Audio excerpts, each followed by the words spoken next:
Olá, começa agora o Feira Moderna, o programa que traz para você o melhor da música popular. Hoje, além de muitas dicas e lançamentos do mercado fonográfico, uma matéria com o grupo Samba de Luz. Você vai ver também uma entrevista com a cantora Titane e os melhores momentos do show de Alzier Vinícius e Pedacinhos do Céu. Dá só uma olhada no que te espera.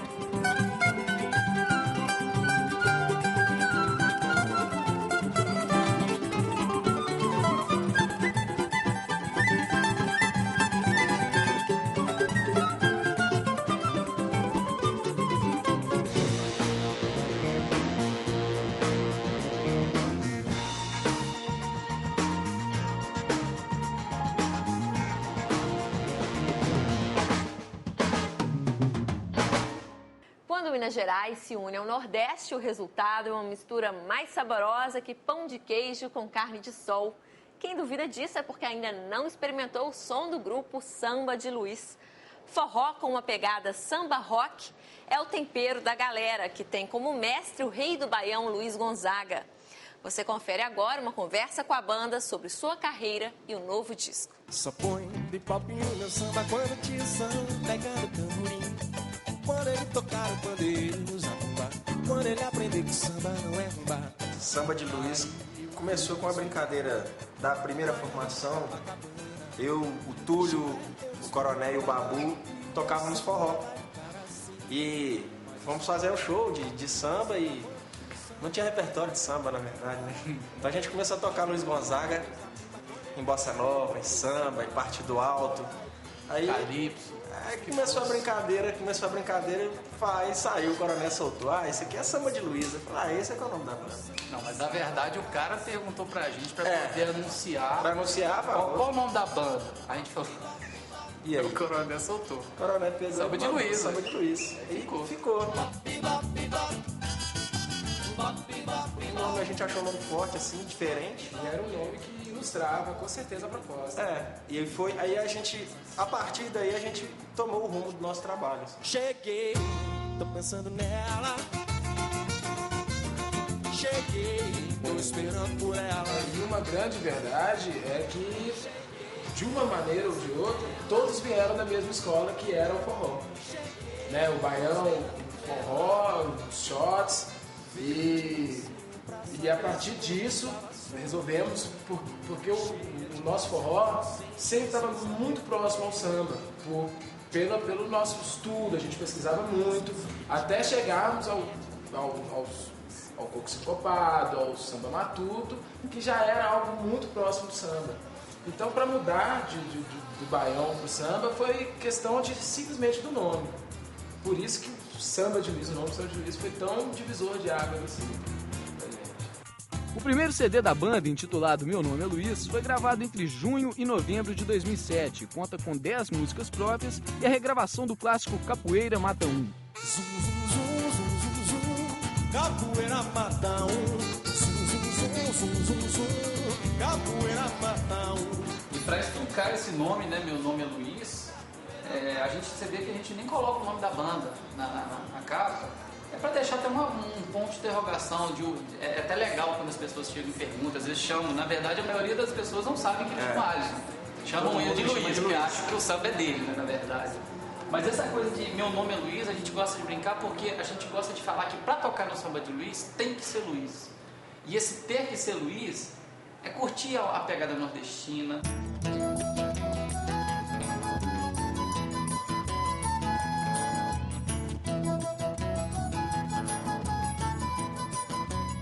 Com o sugestivo nome 120 Saias para 40 Paletós, o DVD é um apanhado dos estilos que o grupo apresenta em seus shows. A Cauã vive cantando, durante o tempo de verão.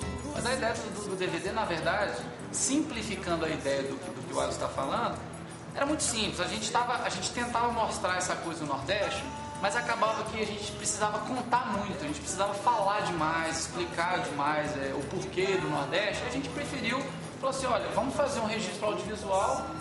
A necessidade foi essa, fazer um registro audiovisual até mesmo para contratantes, para a gente poder distribuir material e tal, mas pensando principalmente no público, para o público ter uma noção do que é, entender visualmente o que é essa fusão. né, de Sudeste, no nome samba, com o Nordeste, com essa variação aí de maracatu, de tudo quanto é coisa. Quero, zambar eu quero, zambar eu quero, zambar eu quero. A gente nunca divulgou questão no nosso CD, a não ser nos shows, e a gente já vendeu 3 mil, tá chegando a 3 mil cópias. Está batendo a marca de 3 mil cópias vendidas. Não tem uma loja em Belo Horizonte ou no Brasil que venda o nosso CD. É tudo pela internet, é tudo nos nossos shows. Porque eu acho que é uma veracidade muito... Você está sendo muito verdadeiro com o seu público. É simples, é uma mensagem muito simples. Ouve essa música. Zambar eu quero, zambar eu quero, zambar eu quero. Se você gostar, tá ela e mais um monte igual a essa aqui, nessa mesma qualidade, nesse material aqui. E é isso, é simples, eu mostro pra você, se você gostar, você compra. Antigamente tinha aquela coisa toda, a gravadora fazer uma lorota inteira em cima daquilo, e antigamente um artista conseguia bombar um ano inteiro e viajar no Brasil, o mundo inteiro, por causa de uma música. E isso não é muito o pensamento, nem da gente, eu acredito que de nenhuma banda independente, porque se você for olhar hoje em dia, a maioria das bandas independentes estão dando de 10 a 0 em quem ainda está no esquemão da gravadora. Cheguei, tô pensando nela. Cheguei, tô esperando por ela. Veio de mansinho pra saber se eu estava só, cheia de malícia inocente, sem saber porquê. Tirou meu chapéu, a displicente, toda sorridente, vem jogando seu fel.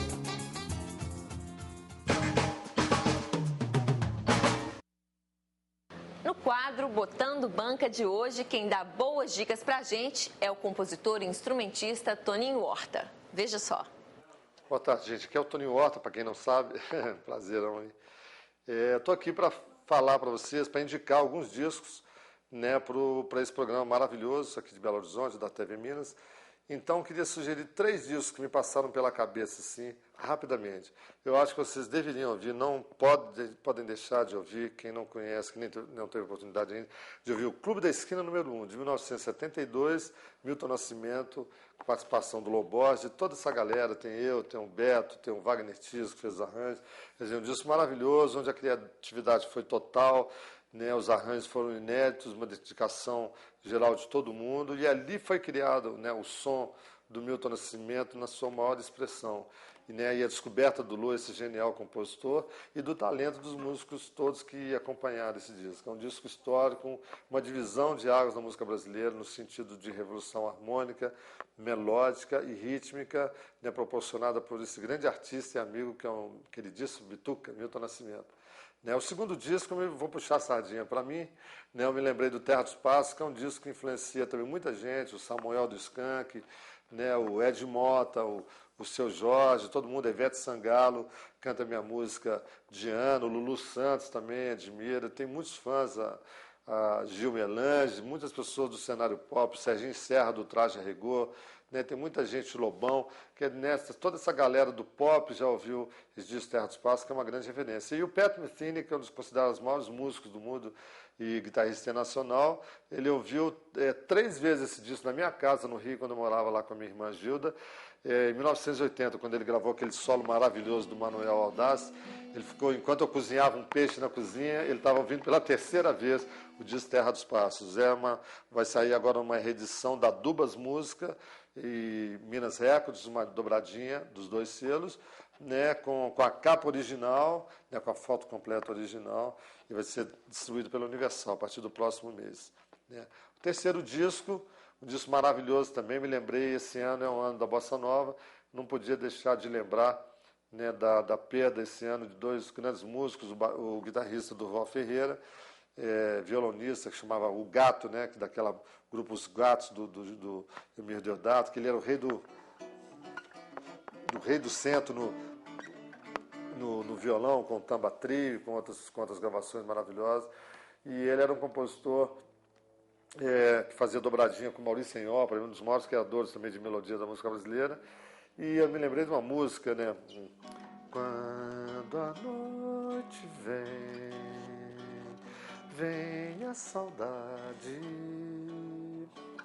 do carinho teu. né? Tristeza de Nós Dois, de Durval e Maurício, né? E outro músico muito importante que a gente perdeu agora foi o queridíssimo Meirelles, dos Copa 5, e saxofonista, arranjador da EMI Odeon da Pesada. E me lembrei do disco da Wanda Vagamente, onde tem essa música, tem a participação do Meirelles também em outras faixas, né? E tem os arranjos maravilhosos. Então, para relembrar e dedicar para vocês esse presente da Bossa Nova, um disco dos anos ainda 60, do final dos anos 60, esse disco chamado Wanda Vagamente. Não podem deixar de ouvir. Um beijo para vocês, sucesso, Feira Moderna. Isso aí, tchau.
Nossa casa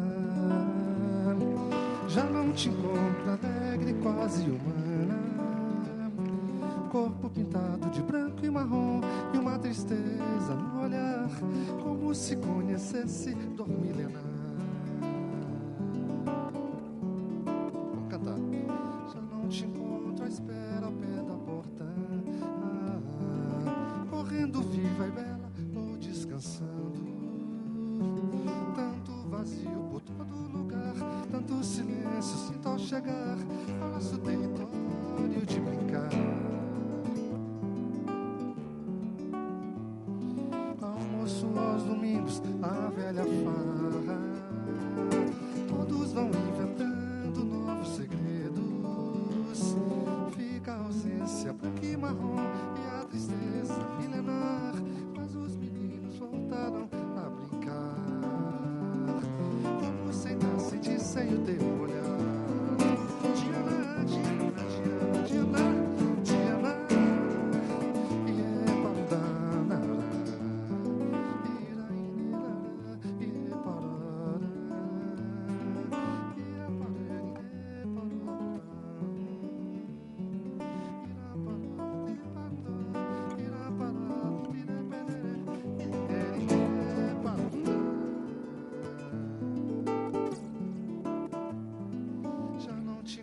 Espera ao pé da porta, correndo viva e bela ou descansando. Tanto vazio por todo lugar, tanto silêncio sinto ao chegar ao nosso território de brincar.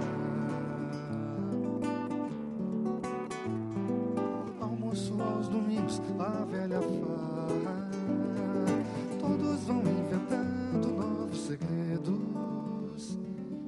Ausência branca e marrom e a tristeza milenar, mas os meninos voltaram a brincar. Como sem dar, sentir sem o teu olhar. Diana, Diana, Diana, Diana, Diana, Diana, Diana, Diana, Diana, Diana, Diana, Diana, Diana, Diana, Diana, Diana, Diana, Diana.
O Feira Moderna faz agora uma pequena pausa. No próximo bloco, uma conversa com a cantora Titane. Não saia daí.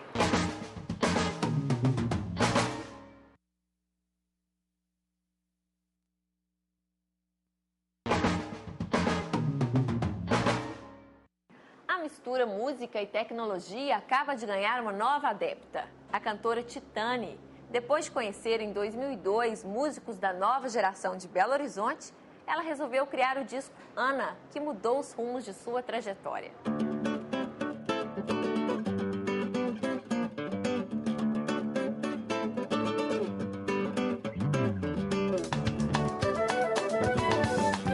Ana é meu nome de batismo, Ana Iris. Eu nunca fui chamada de Ana Iris, gente, nunca. Desde 1 ano e pouquinho de idade que eu sou Titane. Tenho esse apelido que virou nome artístico. E eu queria, assim, um nome que significasse também a quebra de rotina profissional, assim, na minha rotina de criação. Porque esse disco teve muitas quebras de rotina, assim, de procedimentos. Mas que fosse meu, né? Eu quebrei as rotinas, mas no fundo, são desejos meus que eu tinha de proceder que se realizaram nesse disco. Ana é meu também, sou eu.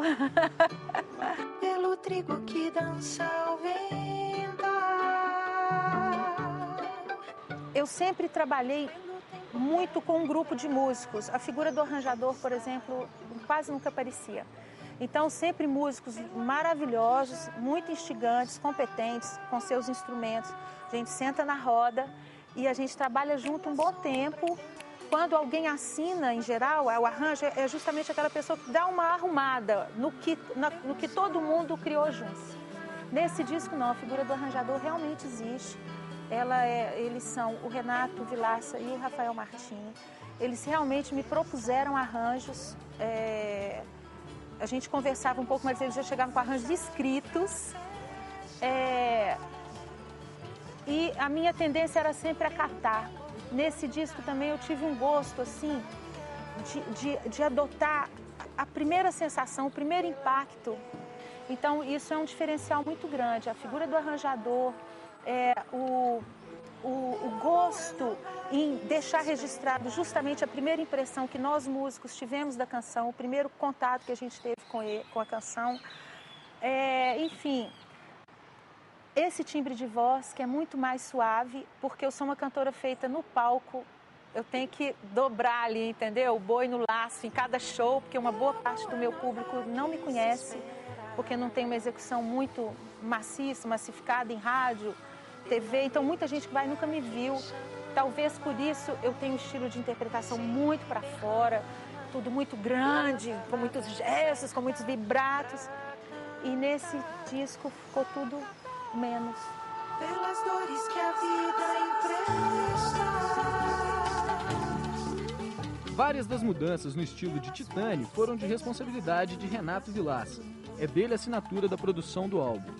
O produtor, além de ser, claro, uma pessoa escolhida por mim, cujo trabalho eu admiro, ele foi um grande parâmetro para mim. Um parâmetro estético mesmo. Então, assim, eu queria sempre saber qual a opinião do Renato e qual a proposta dele.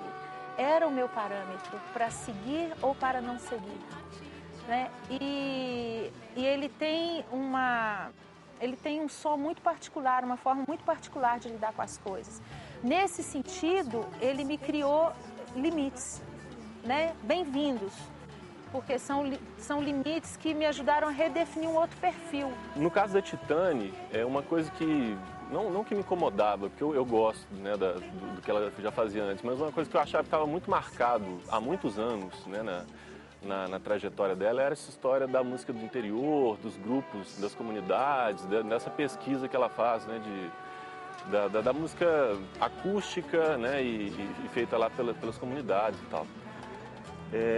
Quer dizer, eu acho que ela passou muito tempo fazendo isso, mas era uma coisa que, para mim, eu achava que limitava um pouco a trajetória dela como intérprete. Eu acho que ela poderia cantar outras coisas e explorar outras sonoridades e, a partir dessas outras sonoridades, uma outra maneira de cantar também. E daí que veio na cabeça um pouco uma ideia de a gente fazer um disco que fosse o esqueleto dele, né? Assim, a estrutura geral, basicamente acústico, quer dizer, quase tudo microfonado, gravado em estúdio, instrumento acústico de verdade, mas que isso fosse a matéria-prima que depois fosse totalmente processada no computador para virar um tipo de música eletroacústica, digamos assim, mais eletrônico-acústica, né? Inclusive as vozes.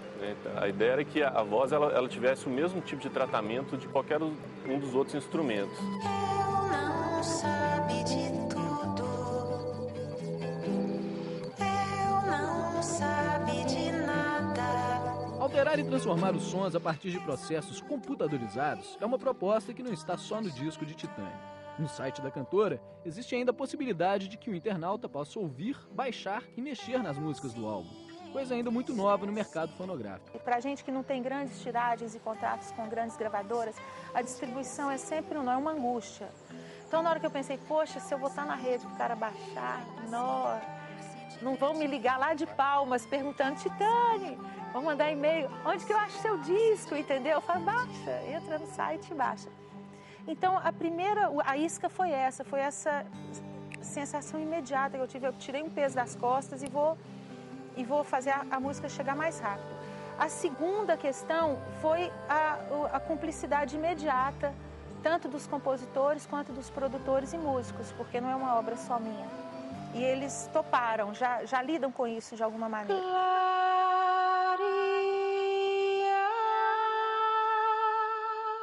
Eu zelei muito, sabe, pela minha voz, pela minha linguagem. Eu dediquei muito esforço a construir uma personalidade artística, sabe? Eu acho que eu conquistei muita coisa. Talvez justamente por ter conquistado, parece que agora está na hora de eu de soltar, de chutar lata um pouco e deixar as coisas correrem. A internet dá uma sensação muito grande de liberdade. Não é de liberdade só em relação ao mundo, não, é em relação a si mesmo. É isso que tem causado em mim, gente. Eu acho que a experiência é muito diferenciada, assim, em cada pessoa. Isso é o que eu sinto com a minha idade, com o meu histórico, né, de artista que começou a trabalhar na década de 80, que a situação era muito diferente.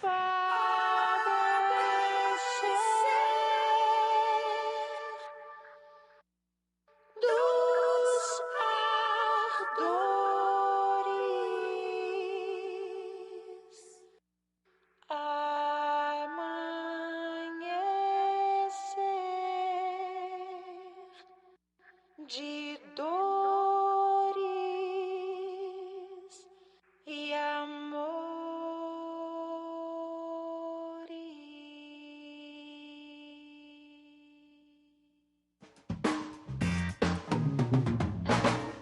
No Bolachão de hoje, a gente segue com a cantora Titânia, direto dos arquivos da Rede Minas.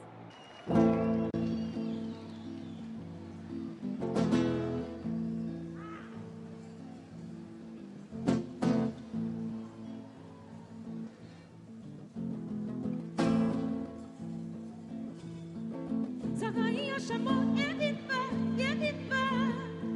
com chicote na mão, eu não sou de apanhar, eu não sou nego dela, eu não vou lá, eu não. Se a rainha chamou, com chicote na mão, eu não sou de apanhar, eu não sou nego dela, eu não vou lá, eu não vou lá.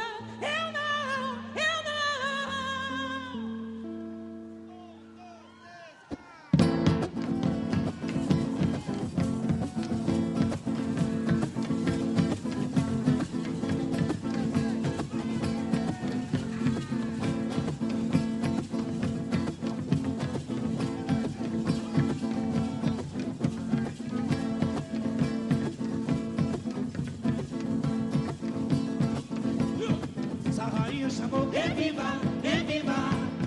com chicote na mão, viva. Eu não sou de apanhar, não sou nego dela, eu não vou lá, eu não. Essa rainha chamou, viva, com chicote na mão, viva. Eu não sou de apanhar, não sou nego dela, eu não vou lá, eu não. conversa de dona, mandando a gente trabalhar. Sei que dói a chicata no lombo, a canga no ombro, pra que eu vou lá? Ela vem com conversa de dona, mandando a gente trabalhar. Sei que dói a chicata no lombo, a canga no ombro, pra que eu vou lá? Essa rainha chamou. Reviva, com chicote na mão. Reviva. Eu não sou de apanhar, eu não sou nego dela, eu não vou lá. Eu não vou lá. Eu não. Essa rainha chamou. Reviva, com chicote na mão. Reviva. Eu não sou de apanhar, não sou nego dela, eu não vou lá. Eu não. Ela vem com conversa de dona, mandando a gente trabalhar. Sei que dói a chibata no lombo, a canga no ombro, pra que eu vou lá? Ela vem com conversa de dona, mandando a gente trabalhar. Sei que dói a chibata no lombo, a canga no ombro, pra que eu vou lá?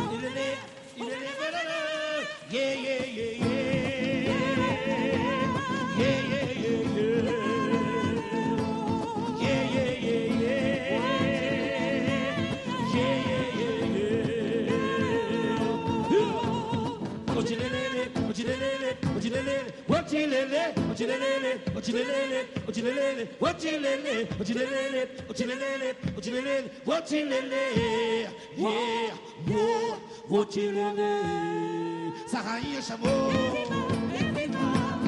Com chicote na mão. Reviva. Eu não sou de apanhar, não sou nego dela, eu não vou lá. Eu não. Saio do trabalho e volto para casa aí. Não lembro de canseira maior. Em tudo há o mesmo suor. Eu saio do trabalho e volto para casa aí. Não lembro de canseira maior. Em tudo há o mesmo suor. Essa rainha chamou. Reviva. Com chicote na mão. Reviva. Eu não sou de apanhar, não sou nego dela, eu não vou lá. Eu não. Abre. Essa rainha chamou. Reviva. Com chicote na mão. Eu não sou de apanhar, não sou nego dela, eu não vou lá. Eu não. Essa rainha chamou.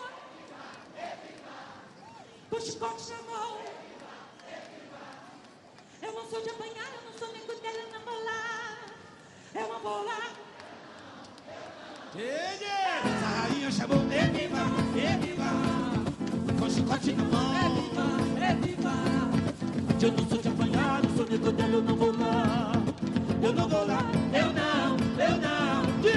Essa rainha chamou. Reviva.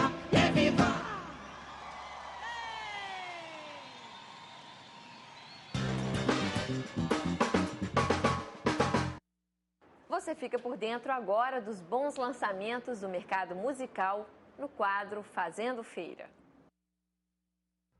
Humberto Werneck é mesmo um escritor que escolhe bem os personagens das biografias que escreve. Depois de abordar a relação de grandes escritores mineiros com o jornalismo e o desatino da rapaziada e se aprofundar na vida de Chico Buarque, Werneck agora destrincha o mito de Jaime Ovalle. O Santo Sujo é o nome do livro que acaba de sair do forno da editora Cossack Naif. Dono de uma obra musical de apenas 33 composições e poeta sem uma obra significativa, Ovalle influenciou uma leva de grandes nomes das artes brasileiras, tais como Manuel Bandeira, Villa-Lobos e Vinícius de Moraes. E é esse viés o procurado por Werneck para ilustrar a fértil figura de Jaime Ovalle.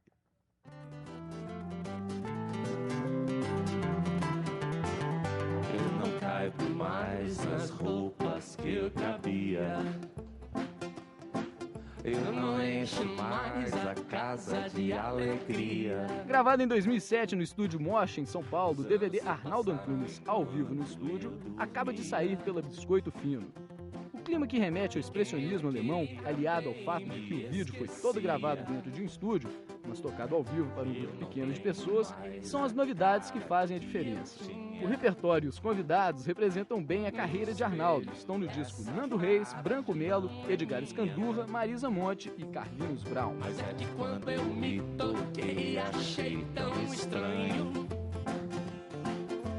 A minha barba estava desse tamanho. A gente faz agora um rápido intervalo. No próximo bloco, muito choro com Alzier Vinícius e o grupo Pedacinhos do Céu. O Feira Moderna volta já.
O Feira Moderna transforma-se a partir de agora num pedacinho do céu para receber Alzier Vinícius e seu grupo de choro.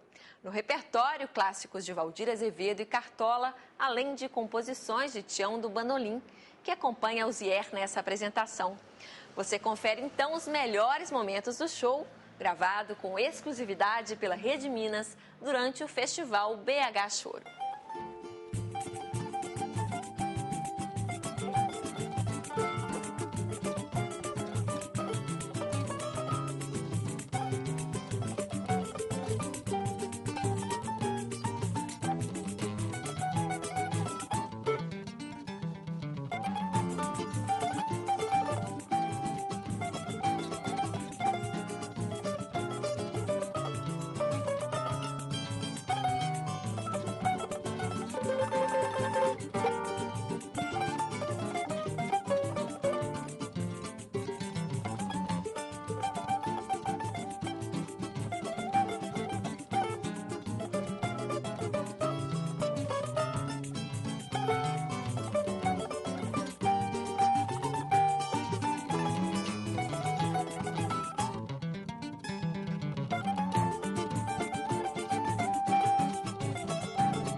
cavaquinho surgiu muito cedo na minha vida, né? Meu avô me deu um cavaquinho aos 7 anos de idade. Meu avô era clarinetista da banda de música de Peçanha. E levava as coisas para ensaiar e me deu esse cavaquinho. Então eu ficava tocando e eu repetindo, né? Porque na realidade eu não cheguei a estudar música, eu sou um autodidata. Ele queria que eu estudasse, mas eu, muito menino na época, não me interessei. Ele tocava choro, né? Ele tocava uma música diferente nesse período que ele estava ensaiando. Eu perguntava, vô, que música é essa? Ele falava, isso é choro. Então eu comecei ouvindo já choro. Porém, eu fui pegar o primeiro vinil do Valdir Azevedo aos 15 anos. Né? Aí eu fui seduzido pelo som do Valdir Azevedo, do cavaquinho. Lembro perfeitamente um disco de capa vermelha que se chama Um Cavaquinho Acontece. Comecei com esse disco do Valdir Azevedo. Aí realmente a ter o Valdir Azevedo como referência.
O cavaquinho antes do Valdir Azevedo era mais usado como acompanhamento. O Valdir Azevedo passou a solar em cavaquinho e acabou compondo toda a obra que representa o cavaquinho hoje para o mundo, né? Brasileirinho é conhecido em vários países, o Baião Delicado, o Pedacinhos do Céu. Então a importância do Valdir Azevedo é essa, ter projetado o cavaquinho como instrumento de choro, de solo, e ter feito a obra que eu acredito que seja a mais bonita e a mais completa de que se tem notícia. Eu diria até que do Valdir Azevedo e do Pixinguinha para cá, um compositor que eu gosto demais é o Tião do Bandolim, que faz um choro puro, sensível, né? É um autodidata como eu, quer dizer, ou seja, a música que vem da alma. O Tião do Bandolim, na realidade, é um irmão. O Tião é um músico que está comigo desde o início dos Pedacinhos do Céu. Então eu me orgulho de ter o Tião como amigo. E além da figura humana maravilhosa, o músico sensível, seríssimo, é aquele músico que não fura, né? E aí os choros agora que a gente está mostrando. Então a gente tem um projeto de realmente gravar umas coisas do Tião, produzir o disco do Tião, que eu acho que merecidamente para todos nós. Todos nós vamos ganhar com isso, o choro de Belo Horizonte, do estado e do país.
o Pedacinhos do Céu foi minha homenagem a Valdir Azevedo, o choro preferido, dedicado às filhas. Então a casa foi a homenagem a Valdir. O grupo em função da casa. Porque, na realidade, quando a casa começou a tomar caráter cultural, né, aquela coisa do compromisso com a cidade, a gente teve que ter um grupo de base para manter a casa. E todo mundo todo visitante, músico que chegar, solista, né, tem um grupo para acompanhá-lo. Então, daí o grupo Pedacinhos do Céu, quer dizer, é a base da casa. E o grupo também que eu me apresento, e tenho que citar aqui, bons amigos e bons músicos.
O choro, atualmente, está num momento bom, porque tem uma juventude, né, muito grande, procurando saber, tocando.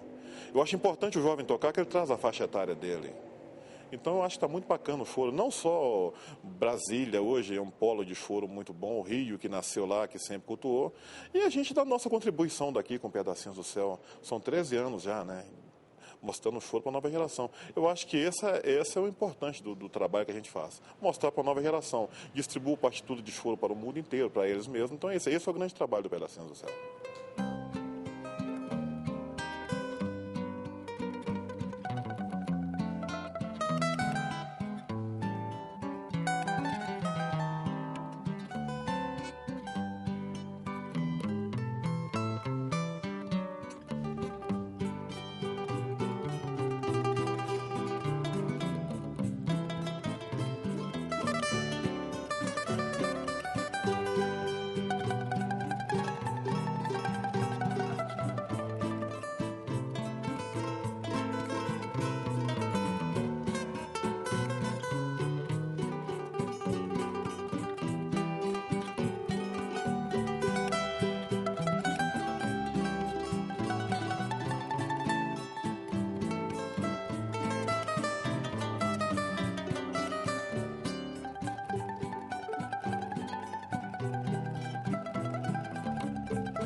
choro é a forma chorosa de tocar, né? A forma de fazer o instrumento chorar. Mas tem um livro de ouro do Ricardo Cravo Albim, eu achei interessante uma definição que tem lá, porque o pessoal reunia-se no Rio Antigo, a turma da alfândega, então ia para lá para reclamar do salário, né?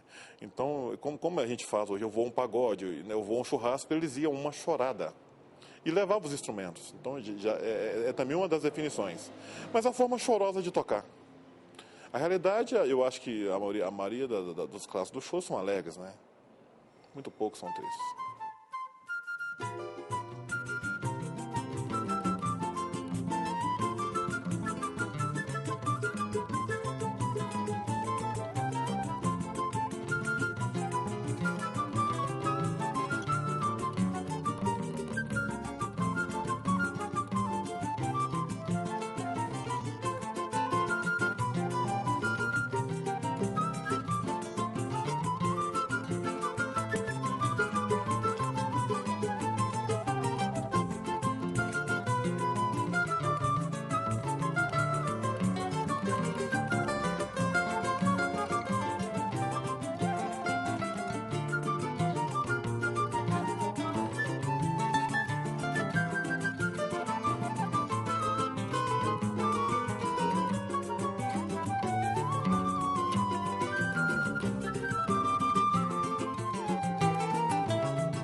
Feira Moderna de hoje chega ao final, mas eu te deixo mais um pouco com o choro de Alzier Vinícius e o grupo Pedacinhos do Céu. No próximo domingo, às 3h30 da tarde, já sabe. A gente se vê por aqui ao som da boa música popular. Um grande beijo para você e até lá.